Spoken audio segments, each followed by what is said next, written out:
मेरे साथ हैं आज अखिल भारतीय माहौर वैश्य महासभा के दिल्ली प्रदेश के अध्यक्ष सतीश गुप्ता जी, कुमदेश गुप्ता जी, और मैं इनसे समाज के बारे में कुछ चर्चा करना चाहता हूं। मैं भी समाज में घूमता हूं और सभी समाजों को अपने अपने अधिकारों के लिए लड़ते हुए देखा है, और मैं भी माहौर वैश्य से संबंध रखता हूं, और इसी नाते जो मैंने अभी तक घूमकर समाज की दशा देखी है और जो चिंतन किया है, मैं उनको अपनी चिंताएं प्रकट करूंगा और उनसे कुछ सवाल करूंगा।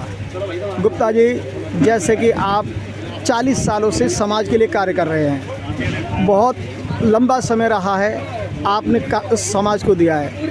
आपने देखा होगा कि समाज के जो 60% के आसपास आज सब्जी, कचौड़ी, रेहड़ी, पटरी जैसे व्यवसाय पर हम लोग आ चुके हैं। आज हमारे पास में पक्के स्थायी व्यापार भी नहीं बचे हैं, और जहां लोगों पे कुछ नहीं था वो पक्के व्यापार में पहुंचते जा रहे हैं, और हमने आज खोया है, पाया क्या है, मैं ये जानना चाहता हूं।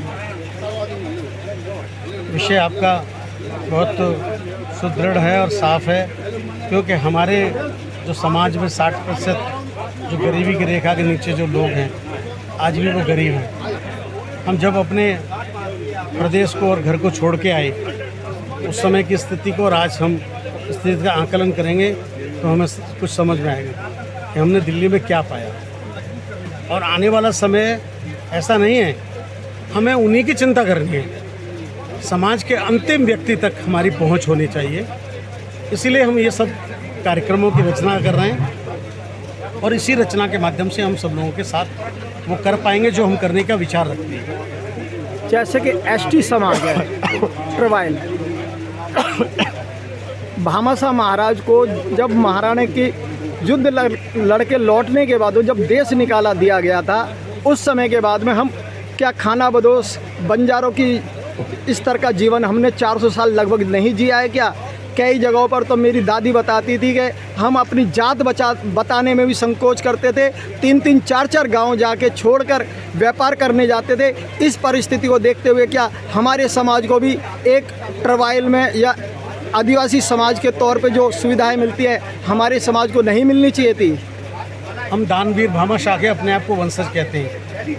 हमको क्या चाहिए? हम तो देने वालों में से, हम लेने वालों में से नहीं हैं। हमने संघर्ष किया, महाराणा प्रताप को हमने 20,000 स्वर्ण मुद्राएं, 3 लाख स्वर्ण मुद्राएं दी थी, जो कि पुस्तकों में वर्णित है। जो दान में दी, केवल किस लिए? देश की विपत्ति में, आन बान शान बचाने के लिए। और आज भी हम क्या करते हैं, हमें समाज की अपनी शिक्षा के लिए हम कर रहे हैं, और जो हमारे तबके, गरीब तबके के बहन भाई हैं, हम केवल उन्हीं के उत्थान के लिए संघर्ष करते हैं। हम राजनीतिक में भी अपनी बढ़ाएंगे भागीदारी। हमारी सबको सोचने में मुझे मजबूर होता हूँ, क्योंकि आज का समय ऐसा आ गया है कि हर व्यक्ति को समाज के कार्य को राजनीतिक से जोड़ के हर आदमी पूछता है। परंतु राजनीतिक में होना कोई बुरी बात नहीं है, परंतु जो लोग राजनीतिक में, क्या उन लोगों को मेरा कहना है कि वो समाज के प्रति संवेदन है, समाज के लिए कुछ राजनीति में बनने के बाद कुछ कर रहे हैं क्या? ऐसे लोगों को राजनीति में रहने के बाद कुछ करना चाहिए। और समाज को, हम तो देने वाले लोग हैं, तो लेने की बात कहाँ है? इसलिए हम समाज से कहते हैं। गुप्ता जी, जैसे कि हम देने वाले थे, आज स्थिति ऐसी हो गई है कि हम देने की बजाय आज हम पे कुछ बचा ही नहीं है। बच्चे शिक्षित नहीं हो पा रहे। पढ़ाइयाँ 8वीं, 10वीं, 12वीं के बाद में जो महंगी शिक्षा होती है, उसे हम संभाल ही नहीं पाते, बच्चों को पढ़ा ही नहीं पाते।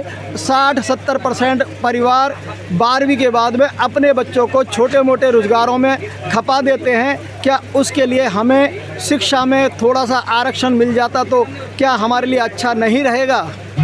एक्चुअली क्या है, जो पढ़ाई की बात है, हम लोग क्योंकि सभी व्यवसायी हैं, तो हमको लगता है मेरा लड़के ने 10वीं कर ली, 12वीं कर ली और लो इसको काम कराना है।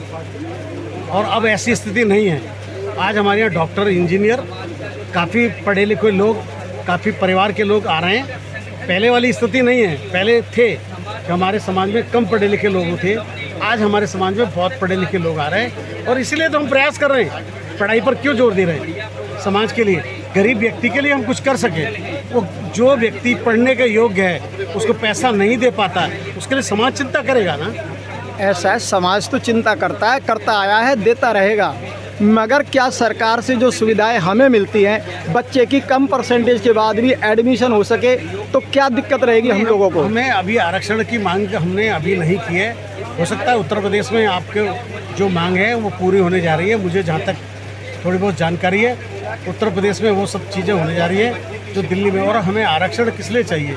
हम तो स्वयं अपने आप में बलवान हैं, हम स्वयं कमा के खाने वाले लोग हैं। हम हमेशा से मेहनती परिश्रमी रहे हैं, हमारा समाज इस बात के लिए जाना जाता है। मगर आज कुछ परिस्थिति ऐसी हो गई है, जिन परिवारों पे आर्थिक स्थितियां कमज़ोर हैं, पढ़ाई में कुछ नंबर कम आते हैं और उनके एडमिशन नहीं हो पाते डॉक्टरी में, इंजीनियरिंग में या और जो टेक्निकल जॉब्स हैं, उनके लिए क्या हमें आरक्षण मिले, फीसों में छूट मिले तो क्या बुरा रहेगा? देखिए, सबसे बड़ी बात है कि हमें माँ बाप को सोचना पड़ेगा कि हमारे बच्चों की क्या शिक्षा होनी चाहिए, हमारे बच्चे क्यों नहीं पढ़ रहे हैं, क्यों हम अच्छी शिक्षा नहीं कर पा रहे हैं, उसका कारण क्या है।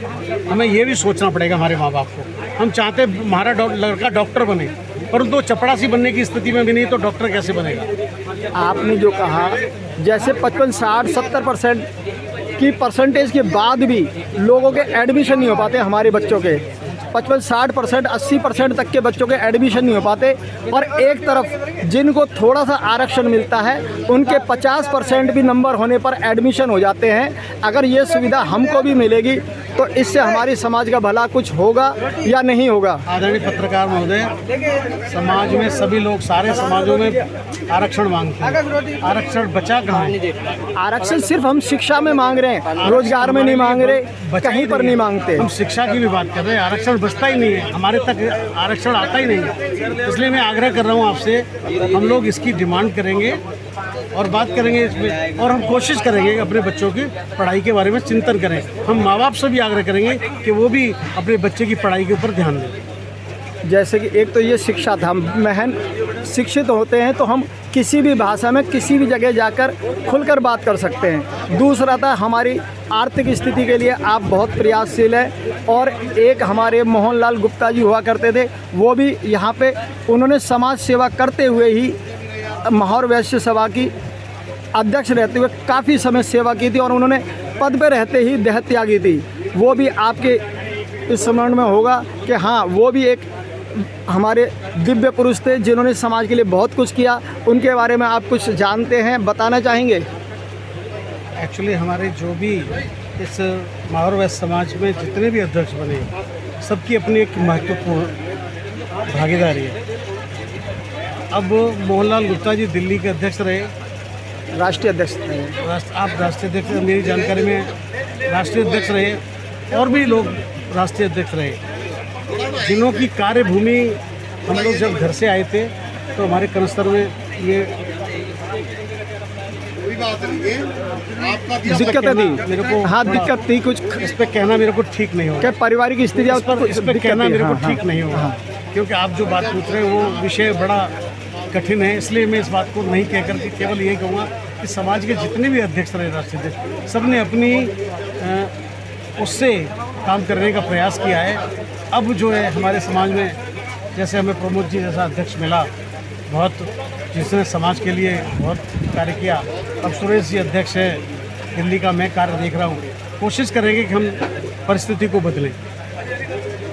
मैं जैसे कि एक समाज बताता हूँ जो आज तक हमारे सभी वैश्य समाज की भीड़ दिखाकर हमेशा से आरक्षण का फ़ायदा लेता रहा, कि वैश्य समाज को दिखाता है और टिकटें अपने समाज के लिए ले जाता है, अग्रवाल समाज।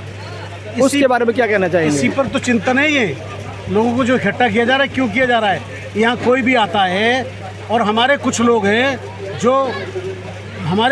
जो उनका समर्थन करते हैं, क्यों? केवल उनके स्वार्थ के लिए किस आता है और हमारे लोगों को सामने खड़ा कर लेता है और वो भीड़ दिखाते हैं और उनका फ़ायदा होता है उनको। और जब वो पदाधिकारी बन जाते हैं या वो धन संपन्न हो जाता है, धनाढ्य वर्ग की गिनती में आने लगते हैं, तो वो कभी हमें तेली बताते हैं, कभी कुम्हार बताते हैं, कभी लोहार बताते हैं, तरह तरह के लांछन भी लगाते हैं और जाति की उपहास उड़ाते हैं कि ये तो सिर्फ गोलगप्पे कचौड़ी पकौड़ी बेचने वाले रहे हैं। ऐसे लोगों का हमें डट कर के मुकाबला करना होगा। हम ऐसे लोगों को बताना होगा कि अखिल भारतीय माहौर वैश्य महासभा ये जो कार्य कर रही है, हम सब लोग एक मंच पर जिस दिन इकट्ठे होके समाज के हित में कार्य करेंगे, हमें कोई इस तरह के बयानों से नवाजा नहीं जाएगा। और मैं करता हूँ, आप लोग छूट के आप वो ऐसे लोगों का विरोध करें, डटकर विरोध करें जहाँ भी है।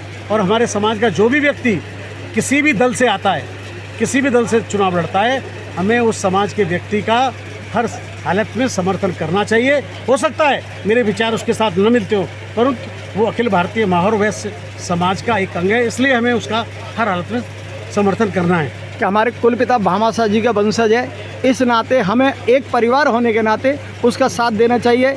सतीश गुप्ता जी धन्यवाद। और मेरे साथ है भाई कुमदेश गुप्ता जी, और इन्हें मैं काफ़ी समय से देख रहा हूँ और अक्सर देखा है समाज की सेवा में तत्पर रहते हैं। रेहड़ी पटरी वालों के बीच में कार्य कर रहे हैं, जहाँ पर कि हमारे समाज के खाना खा भैया, पहले हमारे अध्यक्ष जी खाएंगे, खाना खा पहले, चल जा पहले हमारे जो परिवार के सदस्य हैं भामाशाह के वंशज हैं, उनसे भी इनका संपर्क रहता है और उनके लिए भी ये काफ़ी समय से भागदौड़ करते आ रहे हैं। पानी चाहिए मुझे। जी धन्यवाद।